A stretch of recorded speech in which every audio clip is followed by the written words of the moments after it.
And hello, everyone. We are coming to you from the WATE 6 Near Side newsroom. Bo Williams, Lori Tucker, Don Dare. We are coming together as we are looking back some 50 years, as this week marks the official end, the 50-year anniversary to the Vietnam War. It'll be on April 30th. That's right. The Fall of Saigon.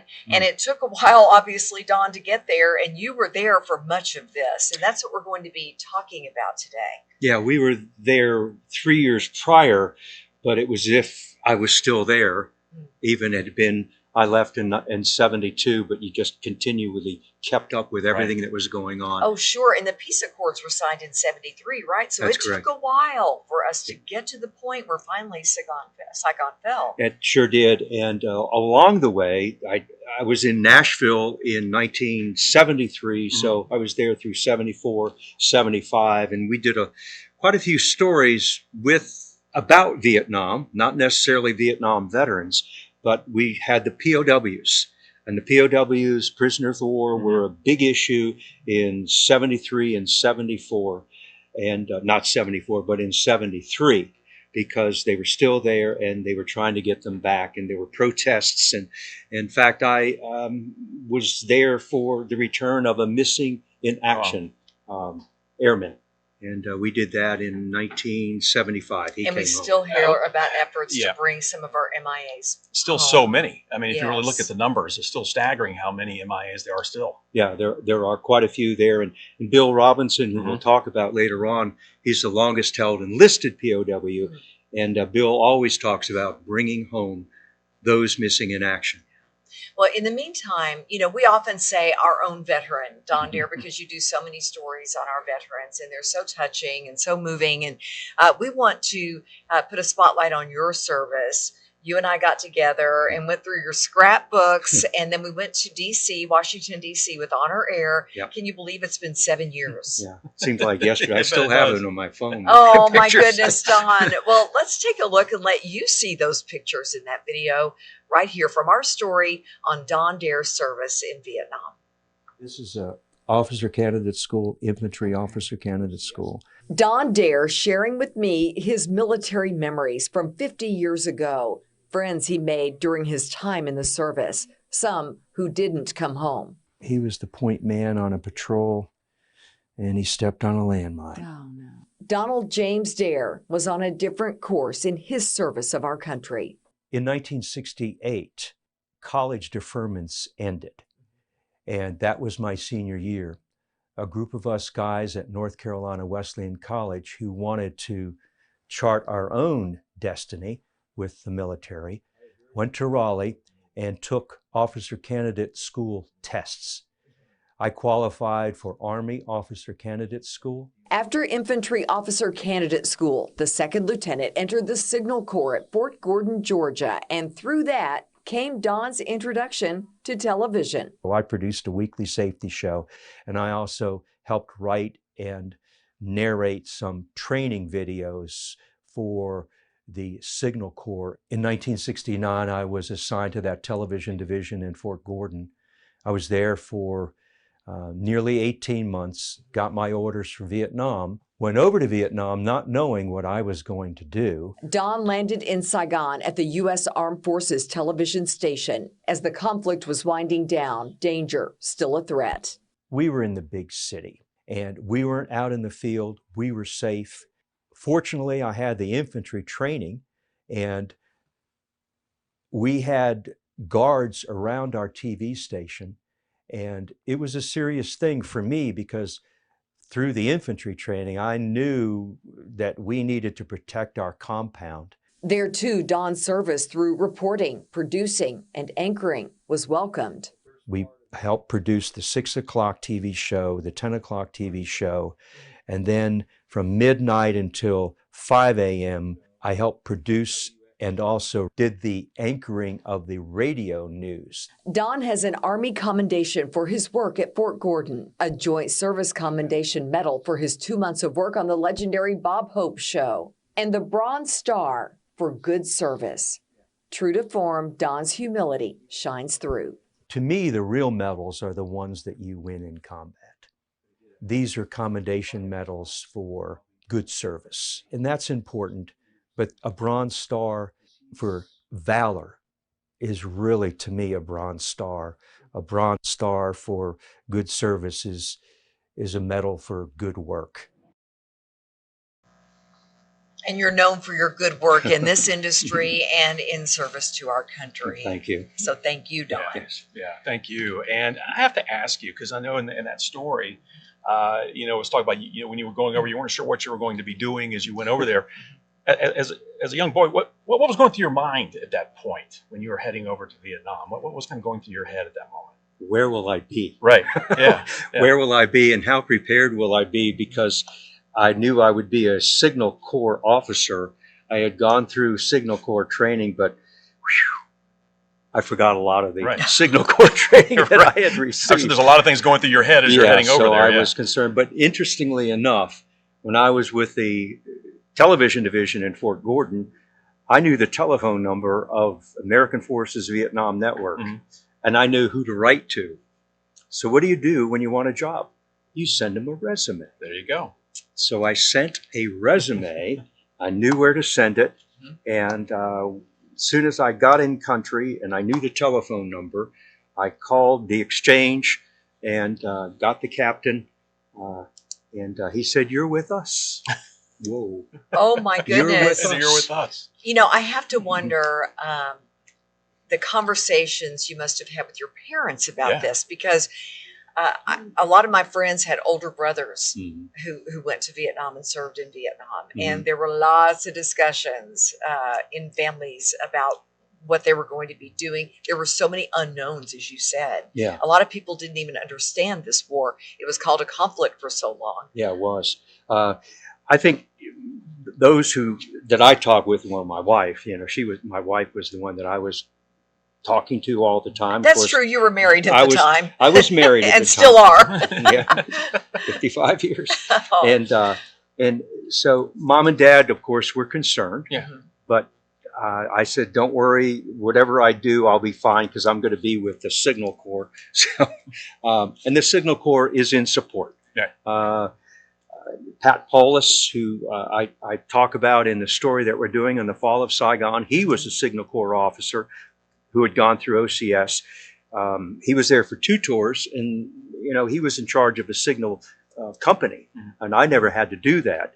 But Signal Corps was in support, and they were right there, close to the front lines all the time. So, mom and dad, yes, they were concerned, but Lynn was most concerned. Lynn, your lovely wife of I can only 55 years, Yeah. so supportive, Yeah. and that's critical here. And interestingly enough, she didn't know where I was going to be. And at the time when I got there in September of 71, I didn't know how to contact her. Right. Other than writing. Yeah, we didn't have cell phones. You could just pick one up. No.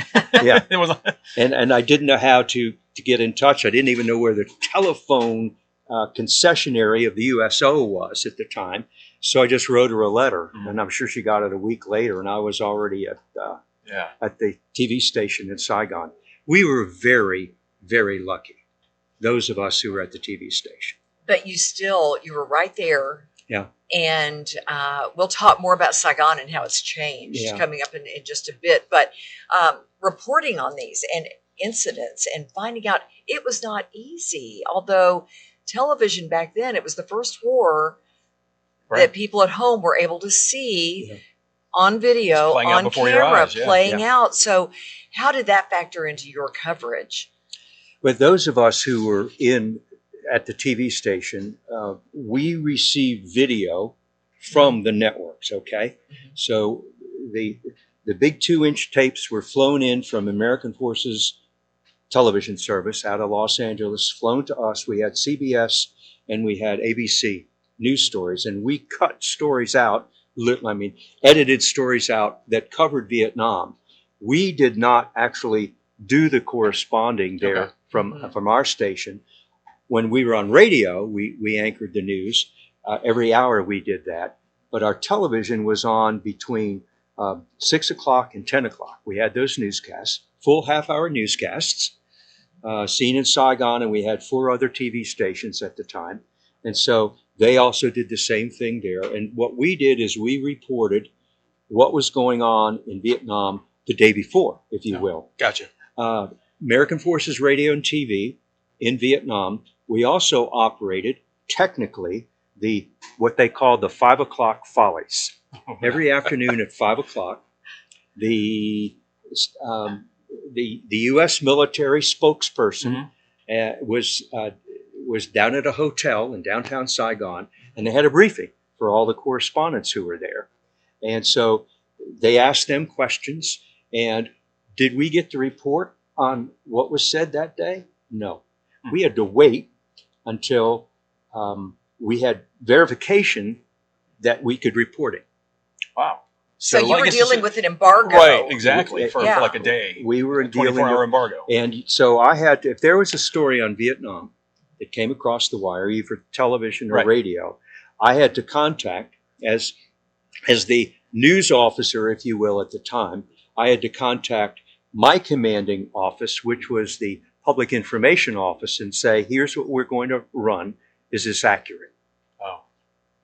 Did Gotcha. you have to ask, can we run it? Is it Did you accurate? Is it Ever- accurate? okay. That was the question. That Not was the can I, question. but is it Because accurate? you would never, a good No. reporter will never ask, can I run it? We're going to run Right. it if we Yeah. have the information Yeah. confirmed. Is it accurate? And then Interesting. here's what AP is saying. Is this accurate? And as a result, can we run it? Can we Yeah. broadcast? But for so many Go. service members there, I mean, I would have to think that they were, you had a captive audience. I mean, you were letting people, especially the different service members, know what was going on, what It's a was critical happening. role It was such that a you critical had. role that you're talking about here. You were their link. Yeah. Even if it was a ball score back home. I Oh. mean, something to bring a little bit of home back, some normalcy, even Yeah. for some of those that were maybe close to the front lines. I've talked with veterans over the years, and they say, "Oh, I never got to watch television." I said, "But you listened to radio, I right. bet." didn't you?" Yes. Because everyone had a little transistor radio, Mm-hmm. and out in the field, they had radios. When they came back from being out in the jungle, being out on patrols, they would come back and they'd listen to radio. So radio was the lifeblood, and it was AM radio at Sure. that time. We had FM, but everyone had AM.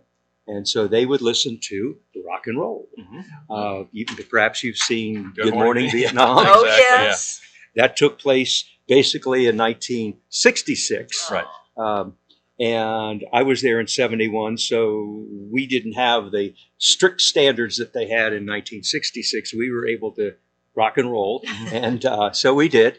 We had still Good Morning Vietnam. Sure. That's what this Dawn Buster show was, and then and so every hour we had a newscast, 5-minute newscast. I have to ask you, speaking of entertainment, people still talk about Bob Hope. Yeah. He's been gone for a long time, Mhm. but he really spoke to America with those shows that he took over there. Yeah, he did. And I had the opportunity to be the producer of AFVN's Bob Hope Show. And what we did, why I was chosen, I don't know, but I did it, and I looked forward to it. I think we had done it for American Forces Vietnam Network, had done it for 2 or 3 years prior. And what does that mean? It meant that we went out into the field. At this time, it was at just north of Saigon. Mhm. We went to that field, big amphitheater Yep. there. It was where everyone came in. They flew in. It was the reception area. And we taped the Bob Hope Show. We, meaning American Forces Vietnam Network. And we had 3 television cameras, and I was what you would call the producer of it. So I had to choose the camera operators. My director was chosen for me. He was an East 7 Air Force Sergeant, Gene Wow. Leroy. I always remember Gene. And the Major Captain LaFrance, he was the one that said, "Would you do it?" And I said, "Of course I'll do it." Sure. Why not? Yeah. It's Bob Hope. Right. And so what it involved was about 6 weeks of preparation. Right. And we had the rough task of going to flying over Cambodia, going to Thailand to watch the Bob Hope Show. Okay. So we went to Thailand a week before and watched the Hope Show there. And we took notes. Gene went with me, and another major went with me. And so we watched the show so we would know what to expect when he came to You to had to Vietnam. go. Yeah. Yeah. There was no choice. Yeah. Yeah. Right. Okay. I just remember as a kid being able to see, watch some Yeah. of that Oh, on yeah. television when Well, you would have some of the, and you he see some of was- the segments. He was very, very nice. And I, as a producer, I was backstage, and I got a not a call, but one of the majors came over to me and said, "Lieutenant, Mr. Hope would like to see you." And I thought, "Oh boy, Oh, no. what did I do? Right. Already? What went wrong? No. What went wrong?" So I What was went. that about? Well, I went to the little green room where he was, and there was a general there. And I thought, "Oh boy, I'm really cooked now." And he wanted to make sure, Mr. Hope wanted to make sure that we got our video to the folks out in the aircraft carrier, because he wasn't going to be able to get to the aircraft carrier. That's cool. And so, of course, I said, "Yes, sir. Yes. Certainly will." And so it was nice to see him. I think he just wanted to see who's in charge of this Right. thing. Right. Just to get. One more thing, put a really face with it. quickly.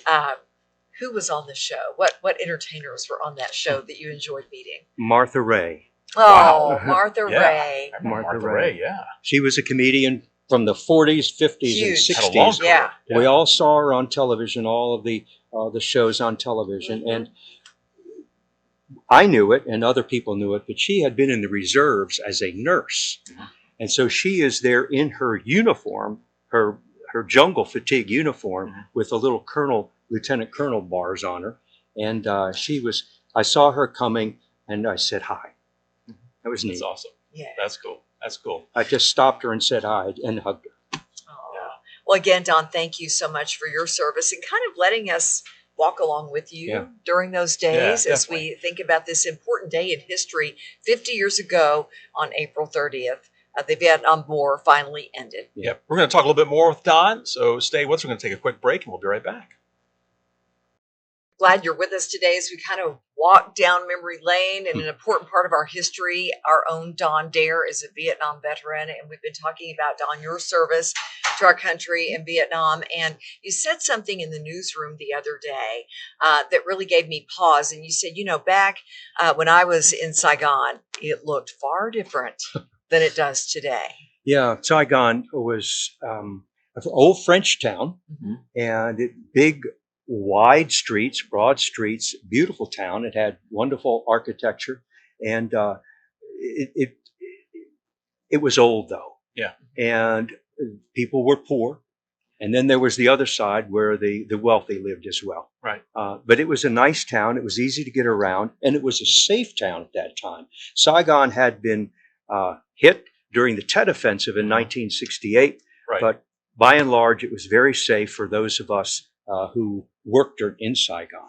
Yeah, and you mentioned it was an old French town. A lot of people forget. I mean, they think Mhm. about when you hear Vietnam, the U.S. involvement, but prior to Right. that, Yep. the French were there The French Yeah. were for there. their pullout. Yeah, Right. and they were there, of course, in the early 50s. Right. And then all that goes back to World War II and all Sure. of that. But downtown was bustling, a lot of motorcycles, a lot of people on bicycles, very industrious people. Everyone worked.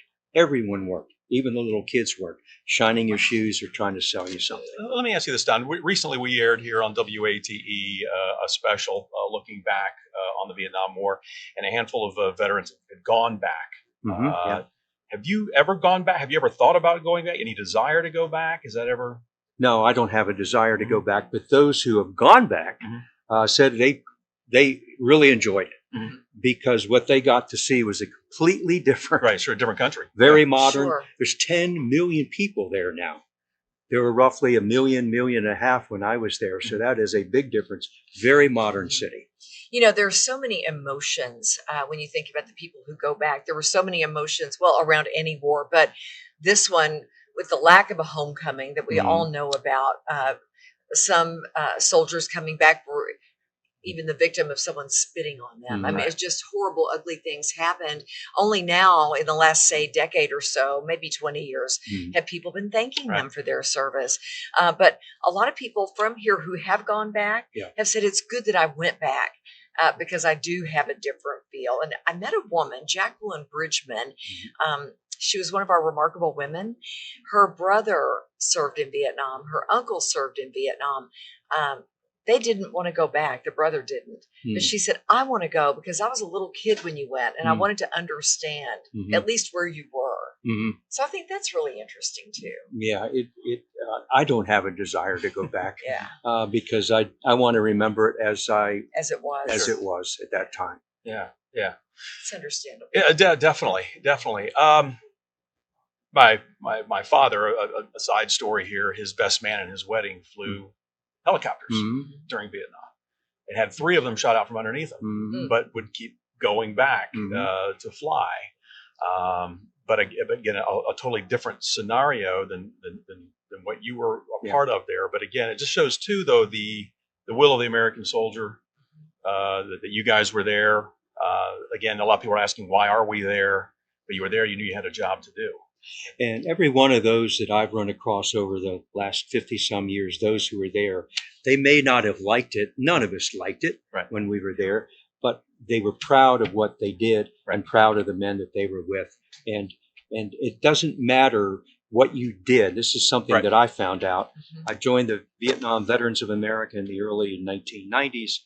And one of the men who was the president had a chest full of ribbons. Bravery, and he said it doesn't matter what you did, you were there, and that's all that Well, counts. it's like a part of a team, Yeah, and everybody exactly. has a different role in that team, and everybody Yeah. has to do what. It doesn't matter, like a football team, if you are carrying the water, or if you're actually calling the plays, or if you're out on the field playing. Everybody has a role to do, and if one person slips up, it could be disastrous. And when we went to DC, I know you had seen the Vietnam Memorial, the Mhm. wall, Mhm. before, but just thinking of the sheer number Right. Yeah. of people who lost their lives. 58,000, Yeah. and and the first one was way back in the 50s. He lost his life in the 50s, and the last one was at the end of the war, in 1975. Yeah. Last person to die. And we still have missing in action. And I think it's well over 1,000 Yeah. that we're still trying. Yeah. They're unaccounted for at this moment. And one thing that the Vietnam Veterans of America wanted to do was make sure that we didn't forget those who serve. And in the first Gulf War in 1990, I was in South Florida at the time, and you had all these soldiers going to go to Saudi Arabia, going to go to Iraq. Mhm. And the Iraq army was very big bad, and they were going to destroy us, and everyone was frightened. The Vietnam veterans, they decided that we're going to support all of the families who are back here in America. And of course, as it turned out, the Iraqi army of the Republic, or whatever Right. it was called, ran. Yeah. They, Right. I think they some surrendered to a CNN crew, if I'm Yeah. not mistaken, at one Yes. point. Even That war didn't last very Yeah. long for the enemy. Right, We right. were victorious there. But what the Vietnam veterans did then, in the early 90s, and that still is their mantra, that we will always support the veteran. That's what Sure. we continue to do. And maybe it's because of what they went through. It's like, Exactly. Yeah. what, we're going to be there. And I know there's so many families, given the sheer number, 58,000 plus, as you said, Don, that so many families have a story. My own cousin, Ronnie, I've talked about him Mhm. before, only 19. Yeah. He had been over there for about 3 months. Yeah. Wow. Yeah. And died. So we don't know the circumstances. Right. We tried to look into that and, Yeah. and see what was going on. But regardless, it leaves a big void. My uncle was never the same. I was so young. I didn't know him well. He lived in another state. But still, it leaves a mark on your family. It does. And my high school friend, Carl Tanati, he was a Marine. He left college when he was a sophomore, joined the Marines because he wanted to experience combat so he could be a better writer. He fashioned himself after Hemingway. And so he was a Marine. He's 20 years old. He steps on a landmine and he dies. I knew him personally, and we were part of his burial team. And that hit home. And then there was a gentleman in my officer candidate school. He died. And when I got in country in 1971, I met one of my OCS guys, Chuck England, and he said, Danny died. Danny Cowan died. And so that hits home, and you want to know about the circumstances, and you remember them so fondly, both Carlton and Danny. And even in college, we had a couple there too. But I think that's what we most remember this week. Right. As the fall of Saigon is those who gave so much of themselves during the Vietnam War. Let me ask you, speaking of the fall of Saigon, I was actually watching, there was a documentary on the other night, and I was watching it, and it went back, and obviously they had to go back. There were some 30 some Marines still on top of that building that they had to go back for. You said you were back here at that point. Yep. But you were keeping close watch on what was going on, staying in touch with people. What was going through your mind as you were watching this play, having been there, and then watching all of this play out? My thoughts were about those people that I knew. Yeah. With at our TV station, we had civilians, Vietnamese civilians, and they became our friends. Mm-hmm. And back where we all lived, we knew civilians there, and I'm thinking, what's going to become of them? Because at the time, we were very frightened. One, that they would be killed because they worked with Americans. Right. Right. They worked with Americans, and we wondered what would be their fate. And and those are the folks that I was concerned about. And and I'm watching all of this happen. I say, how can this be? Mm-hmm. How could it be so quick that boom, beginning of April, they take over Hue, and then they take over Da Nang, and then they move south, and you could just see. And the Paris Peace Accords of 1973 that brought all the POWs home, and the withdrawal, we were no longer there.